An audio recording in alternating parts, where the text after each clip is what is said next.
सबसे पहले नमस्कार सभी भाइयों को। और मेरी कहानी है प्रेरणादायक कहानी एक गरीब किसान की, मगर किसान बहुत ईमानदार था। वो नाम का ही किसान था। उसके पास रहने के अलावा थोड़ी बहुत कुछ खेती की ज़मीन थी। उसके अंदर बहुत ही कुछ अनाज उसके लिए हो पाता था।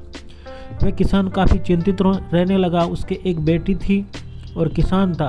वो गरीब कुटिया के अंदर रहते थे, मगर खाने पीने के उनके पास पर्याप्त साधन नहीं थे। वो इतना उस खेती के अंदर नहीं कमा पाता था।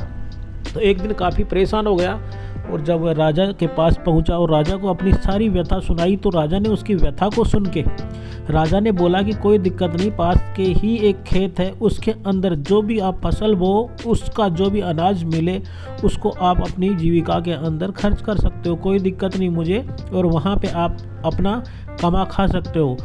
जब राजा की ये बात सुनी तो किसान बहुत खुश हुआ और वह आ गया। और जैसे ही आया उसने, तो 2 दिन बाद में उसने हल जोतना शुरू किया। जैसे ही राजा की ज़मीन थी, तो हल जोतते जोतते उसे उस ज़मीन के अंदर से एक ओखली जो होती है वो उस हल के टच होके निकल गई। जैसे ही निकली तो ईमानदार था किसान। तो किसान घर पे आया और सारी बातें अपनी बच्ची से बताई, लड़की से बताई।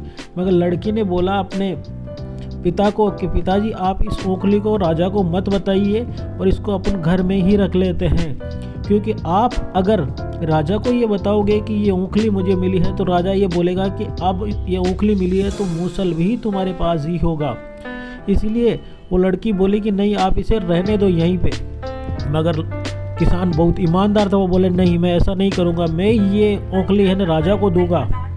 तब फैसला ये हुआ कि जब किसान दूसरे दिन राजा के दरबार में पहुंचा, तो राजा के दरबार में जाते ही राजा को बोला कि महाराज, मैंने आपने जो मेरे को ज़मीन दी थी उसके अंदर मैंने जो ही हल चलाना 4 हल चलाया, थोड़ी देर बाद में मुझे ये ओखली मिली है और ये ओखली सोने की है। तभी राजा ने बोला कि जैसे लड़की ने बोला था वही बात राजा ने बोली, अगर ओखली मिली है तो मौसल भी तुम्हें ही मिला होगा, वो भी दे।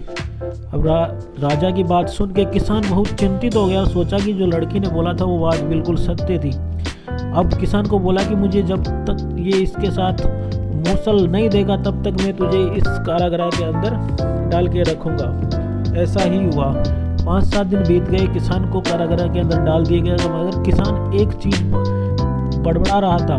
बोले कि खास मैं अपनी बेटी की बात मान जाता, खास मैं अपनी बेटी की बात मान जाता। तब राजा को कि ये इस जेल के अंदर क्या बेटी की बात मान जाता, गुनगुनाता रहता है, बोलता रहता है। तभी उसने बोला कि ये बता तू क्या थी तेरी बेटी की बात जो तुझे माननी चाहिए थी। तब वो बोला, किसान बोला कि मेरी बेटी ने बोला था कि जब राजा के पास आप मूंगफली लेके जाओगे तो वो ज़रूर मूसल की डिमांड करेगा और आप कहाँ से दोगे। तब राजा को लगा कि वास्तव में ये सही बात है, इसके पास मूसल है भी नहीं। तब राजा ने उसकी बेटी को बुलाया और उसको बहुत ही अच्छा इनाम दिया और उसको अपने दरबार के अंदर, अपने उस काम के अंदर दोनों बाप बेटियों को वहाँ पे रख लिया।